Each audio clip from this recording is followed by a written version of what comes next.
जय हिंद दोस्तों, मैं विशाल कुमार आपका स्वागत करता हूं अपने चैनल सिविल सर्विसेज मंत्रा पे। आज मैं आप लोगों को पढ़ाऊंगा 14 मार्च का करेंट अफेयर। तो आइए बिना देर किए हुए शुरू करते हैं। हमारा पहला क्वेश्चन है, मार्च 2022 में भारत और किस देश के बीच में राजनयिक संबंधों के 75 साल पूरे होने के उपलक्ष्य में एक विशेष लोगो का अनावरण किया गया। ऑप्शन है नीदरलैंड, जर्मनी, इजराइल और फ्रांस। इसका सही जवाब हो जाएगा दोस्तों नीदरलैंड।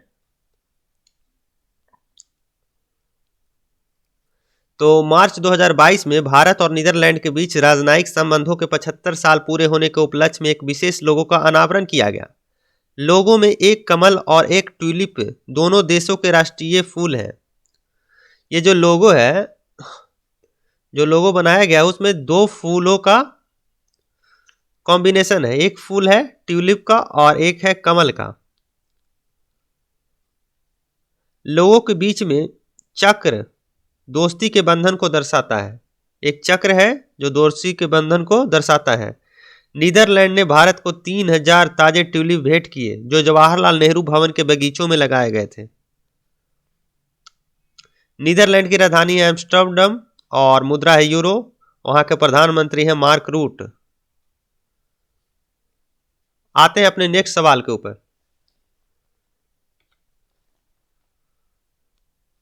सेकंड सवाल है हमारा, मार्च 2022 में किस शहर में भारत के सबसे बड़े तैरते और सौर ऊर्जा संयंत्र का उद्घाटन किया गया। ऑप्शन है Srinagar, Udaipur, Ahmedabad, तुतकोरीन।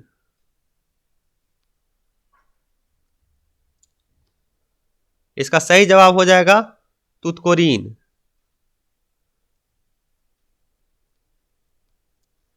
Southern petrochemicals industries corporation limited SPIC ने मार्च 2022 में भारत के सबसे बड़े तैरते सौर ऊर्जा संयंत्र का उद्घाटन पूरी तरह से संचालन किया। और ये तुतकोरीन जो जगह है ये तमिलनाडु में है। यह 48 एकड़ का सौर ऊर्जा संयंत्र है और यह 62 एकड़ में फैले एक बड़े जलाशय पर स्थापित किया गया है। यह प्रति वर्ष 42 मिलियन यूनिट बिजली पैदा करने में सक्षम है। आते हैं अपने तीसरे सवाल पे। किस राज्य सरकार ने गैर कामकाजी माताओं के लिए अम्मा योजना और वहीन योजना शुरू की है। ऑप्शन है मेघालय, सिक्किम, मणिपुर, असम। और इसका सही जवाब हो जाएगा सिक्किम।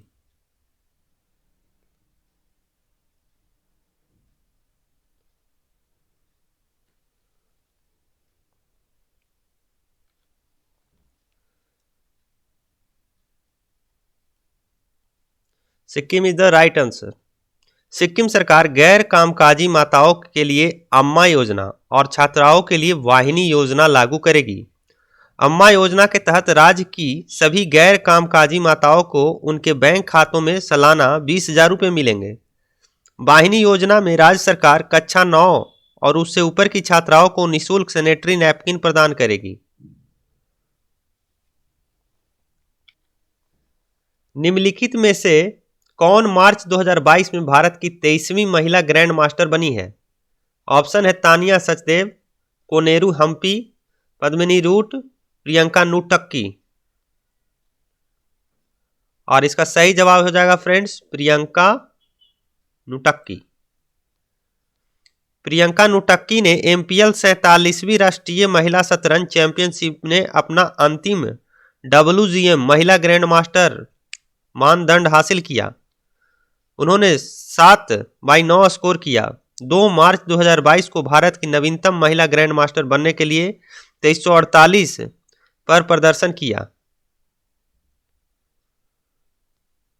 उन्हें टूर्नामेंट में तीसरा स्थान भी मिला था।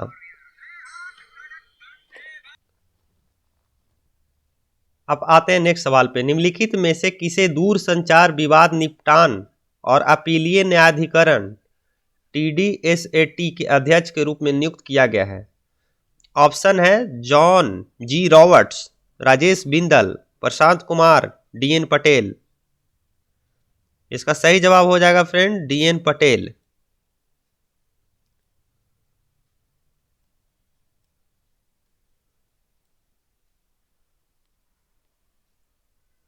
केंद्र ने दूरसंचार विवाद निपटान एवं अपीलीय न्यायाधिकरण TD सैट के अगले अध्यक्ष के रूप में दिल्ली उच्च न्यायालय के मुख्य न्यायाधीश DN पटेल की नियुक्ति को मंजूरी दी है।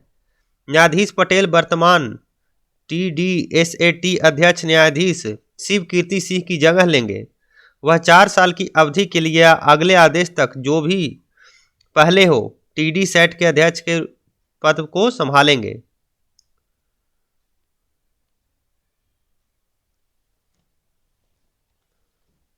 निम्नलिखित में से किस देश के पूर्व राष्ट्रपति रफीक तरार का मार्च 2022 में निधन हो गया है? ऑप्शन है बांग्लादेश, म्यांमार, मलेशिया, पाकिस्तान। और इसका सही जवाब हो जाएगा पाकिस्तान।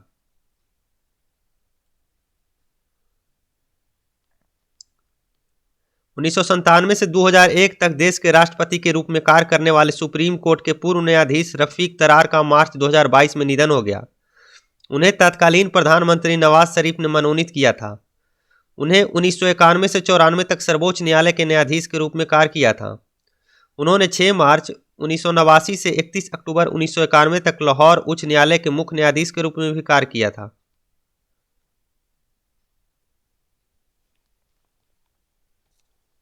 निम्नलिखित में से किसे मार्च 2022 में financial action task force FATF के अध्यक्ष के रूप में नियुक्त किया गया है? ऑप्शन है रोजर विलिंकस, सेंटिगियो ऑटोमेंडी, जुआन मैनुअल वेगा सेरोनो, T राजा कुमार। तो इसका सही जवाब हो जाएगा T Raja Kumar. T Raja Kumar is the right answer. Singapore के T राजा कुमार को financial action task force FATF का अध्यक्ष नियुक्त किया गया है। इनकी नियुक्ति 1 जुलाई 2022 से शुरू होती है। 2 साल के लिए निश्चित कार्यकाल के लिए हैं। वह जर्मनी के डॉक्टर मार्कस प्लेयर का स्थान लेंगे। FATF 1989 में G7 द्वारा स्थापित एक अंतर सरकारी निकाय है जो मनी लॉन्ड्रिंग और आतंकवाद को रोकने और मुकाबला करने के लिए अंतर्राष्ट्रीय मानक निर्धारित करती है। निम्नलिखित में से किसे मार्च 2022 में आयोजित होने वाले 2041 जलवायु अंटार्कटिका अभियान में भारत का प्रतिनिधित्व करने के लिए चुना गया है? तो इसका ऑप्शन है दीपिका कुमारी, मनु भाकर, अभिनव बिंद्रा, आरुषि वर्मा। और जो इसका सही जवाब हो जाएगा वो है आरुषि वर्मा। पिस्टल और ट्रैप शूटिंग में राष्ट्रीय स्तर के निशानेबाज आरुषि वर्मा को मार्च 2022 में होने वाले 2041 जलवायु बल अंटार्कटिका अभियान में भारत का प्रतिनिधित्व करने के लिए चुना गया है। अभियान का उद्देश्य जागरूकता बढ़ाना और अंटार्कटिका के संरक्षण के लिए काम करना।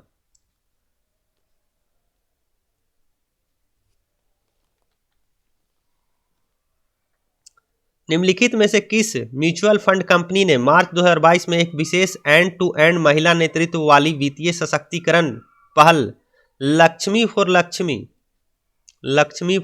लक्ष्मी शुरू की है?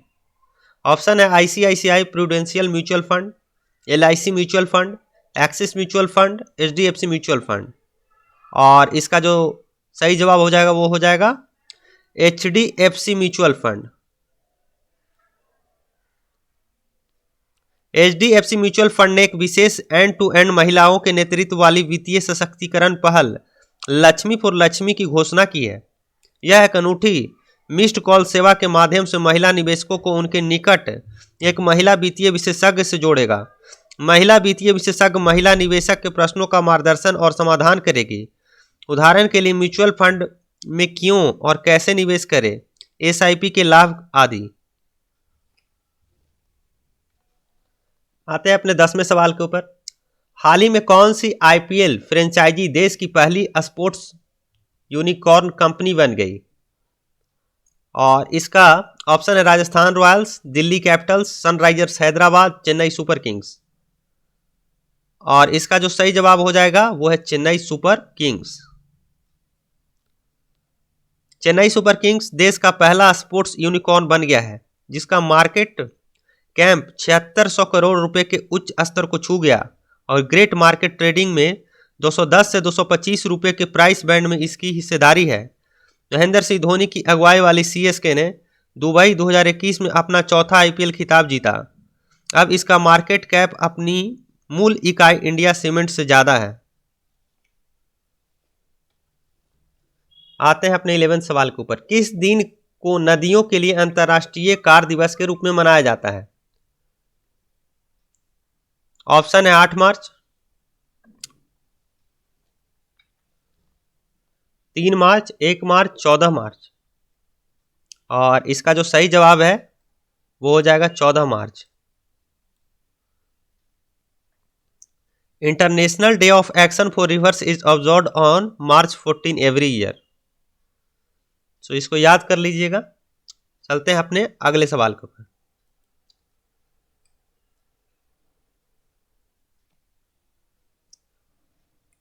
अगला सवाल है 14 से 20 मार्च 2022 तक कौन सा सरकारी विभाग उपभोक्ता आधिकारिकता सप्ताह का आयोजन कर रहा है?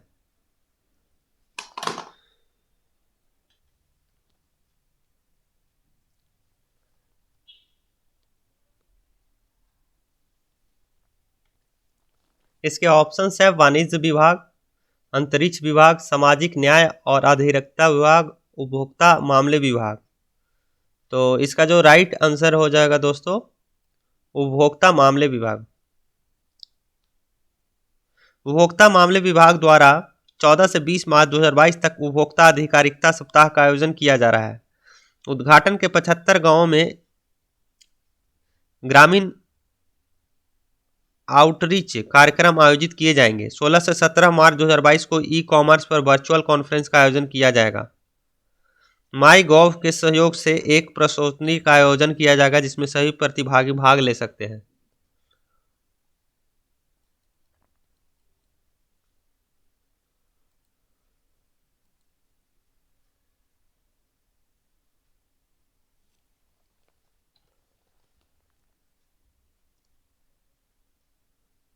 निम्नलिखित केंद्रीय मंत्रियों में से किसने 12 मार्च 2022 को India water pitch pilot scale startup challenge launch किया है? ऑप्शन है भूपेंद्र यादव, सर्बानंद सोनोवाल, हरदीप सिंह पुरी, पीयूष गोयल।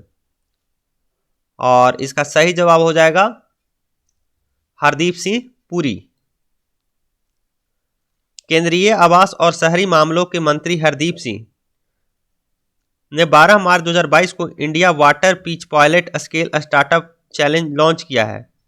इसे मंत्रालय के Atal mission for rejuvenation and urban transformation AMRUT 2.0 के तहत लॉन्च किया गया था। MOHU एक स्टार्टअप को अपनी तरह का पहला नेटवर्किंग प्लेटफॉर्म प्रदान करने के लिए India water pitch pilot scale startup conclave का आयोजन किया। राष्ट्रीय रक्षा विश्वविद्यालय किस शहर में स्थित है जिसे 12 मार्च 2022 को प्रधानमंत्री नरेंद्र मोदी द्वारा राष्ट्र को समर्पित किया गया था? और इसका जो सही जवाब है वो हो जाएगा गांधीनगर।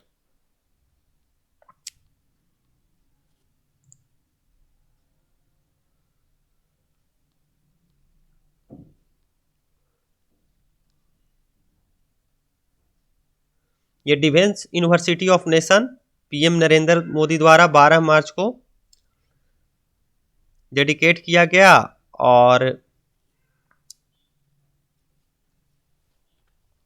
और यह जो राष्ट्रीय रक्षा विश्वविद्यालय है छात्रों को पुलिसिंग और आंतरिक सुरक्षा से संबंधित विभिन्न शैक्षणिक पाठ्यक्रम प्रदान करेगा। इनमें पुलिस विज्ञान और प्रबंधन, आपराधिक कानून और न्याय, साइबर मनोविज्ञान आदि जैसे पाठ्यक्रम शामिल होंगे। प्रशिक्षित छात्र विभिन्न क्षेत्रों में पुलिस बलों में और पुलिस के सहायता तंत्र में विशेषज्ञों के रूप में काम करेंगे। गुजरात में राष्ट्रीय रक्षा विश्वविद्यालय एक विश्व स्तरीय फॉरेंसिक विज्ञान विश्वविद्यालय भी स्थापित किया था। वर्ष 2018 से अब तक 5 बैचों के 1091 छात्र अपनी डिग्री प्राप्त करेंगे। मॉर्गन स्टैनली की रिपोर्ट के अनुसार वित्तीय वर्ष 2022 से 23 के लिए भारत की जीडीपी वृद्धि क्या है? ऑप्शन है 7.2%, 8.9%, 9.1%, 7.9% या तो विकल्प 1 या 2। इसका सही जवाब हो जाएगा 7.9%। मॉर्गन स्टैनली ने वित्त वर्ष 2022-23 के लिए भारत के आर्थिक विकास के अनुमान को 50 आधार अंकों से घटाकर 7.9% कर दिया। इसके अलावा स्टैनली ने देश के खुदरा मुद्रास्फीति अनुमान को 6% तक बढ़ा दिया। इस बीच चालू खाता घाटा सकल घरेलू उत्पाद के 3% तक बढ़ा गया। मॉर्गन स्टैनली एक अमेरिकी बहुराष्ट्रीय निवेश बैंक और वित्तीय सेवा कंपनी है जिसका मुख्यालय न्यूयॉर्क शहर में है। मार्च में डोमेस्टिक बुलियन स्पॉट एक्सचेंज शुरू करने के लिए किस स्टॉक एक्सचेंज ने India bullion and jewellers association limited (IBGA) के साथ साझेदारी की है? ऑप्शन है New York stock exchange (NYSE), London share बाजार, national stock exchange of India (NSE) या संघाई स्टॉक एक्सचेंज। तो इसका जो सही उत्तर है फ्रेंड्स वो हो जाएगा national stock exchange of India (NSE). National stock exchange of India limited (NSE) और Indian Boolean and jewellers association limited (IBGA) ने सेबी के निर्देशानुसार एक अनुरूप डोमेस्टिक बुलियन स्पॉट एक्सचेंज शुरू करने को हाथ मिलाया है। भारत सोने का दूसरा सबसे बड़ा उपभोक्ता है और यह पहली बार है कि सेबी के तत्वाधान में घरेलू बुलियन स्पॉट एक्सचेंज स्थापित किया जा रहा है। और भी इससे जुड़ी कुछ चीज़ें हम बताता हूँ। National stock exchange of India limited Bharat का प्रमुख स्टॉक एक्सचेंज है। इसका मुख्यालय मुंबई में है। यह स्थापित हुआ था 1992 में। अध्यक्ष हैं इसके गिरीश चंद्र चतुर्वेदी और MD और CEO हैं विक्रम लिमय। और संघाई स्टॉक एक्सचेंज चीन के संघाई शहर में स्थित एक स्टॉक एक्सचेंज है। किस राज्य केंद्र शासित प्रदेश ने इलेक्ट्रिक ऑटो खरीदने और पंजीकृत करने के लिए एक online portal my EV launch किया है? ऑप्शन है उत्तर प्रदेश, कर्नाटका, चंडीगढ़ और दिल्ली। और इसका सही जवाब हो जाएगा दिल्ली। दिल्ली सरकार द्वारा 12 मार्च 2022 को शहर में इलेक्ट्रिक ऑटो खरीदने और पंजीकृत करने के लिए एक online portal my EV launch किया गया था। दिल्ली सरकार इलेक्ट्रिक वाहन नीति के तहत ई ऑटो की खरीद पर ऋण पर 5% ब्याज सबवेंशन प्रदान करेगी। प्रदान की गई ब्याज पर सबवेंशन ₹30,000 के खरीद प्रोत्साहन पर 25,000 का अतिरिक्त प्रोत्साहन प्रदान करेगी।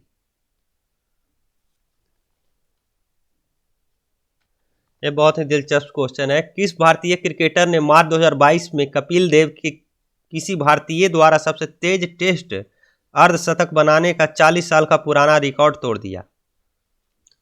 ऑप्शन है श्रेयस अय्यर, रविंद्र जडेजा, अक्षर पटेल, ऋषभ पंत। और इसका सही जवाब हो जाएगा ऋषभ पंत। ऋषभ पंत ने 13 मार्च 2022 को श्रीलंका के खिलाफ डे नाइट मैच के दूसरे दिन कपिल देव के सबसे तेज टेस्ट अर्धशतक 40 साल पुराने रिकॉर्ड को तोड़ दिया। उन्होंने दूसरी पारी के 42वें ओवर में 28 गेंदों में अपना अर्धशतक पूरा किया। 1982 में कपिल देव ने पाकिस्तान के खिलाफ 30 गेंदों में अर्धशतक बनाया था। उन्होंने टेस्ट में विकेटकीपरी बल्लेबाजी द्वारा सबसे तेज अर्धशतक लगाने का विश्व रिकॉर्ड भी बनाया। साहित्य अकादमी द्वारा अपनी 68वीं वर्षगांठ के अवसर पर प्रकाशित पुस्तक मॉनसून के लेखक कौन है? ऑप्शन है विष्णु सक्सेना, सत्यजीत रे, नीलोत्पल मृणाल, अभय। इसका सही जवाब हो जाएगा अभय के। साहित्यिक अकादमी ने अपनी 68वीं वर्षगांठ के अवसर पर भारतीय कवि राजनायक अभय के की एक पुस्तक लंबाई वाली कविता मॉनसून प्रकाशित की है। साहित्य अकादमी की स्थापना 12 मार्च 1954 को ही थी। इसका लोगो स्वयं सत्यजीत राय ने डिजाइन किया था और पंडित जवाहरलाल नेहरू ने इसे पहले अध्यक्ष के रूप में काम किया। अकादमी द्वारा प्रकाशित पहली पुस्तक 1956 में DD कोशाम्बी द्वारा भगवान बुद्ध थी। और आज का करेंट अफेयर का सेशन यहीं पे ख़त्म करता हूँ और इस वीडियो पे 50 लाइक का टारगेट रखता हूँ। और अगर आप 50 लाइक करते हैं तो मैं डेली करेंट अफेयर्स लाऊंगा। धन्यवाद।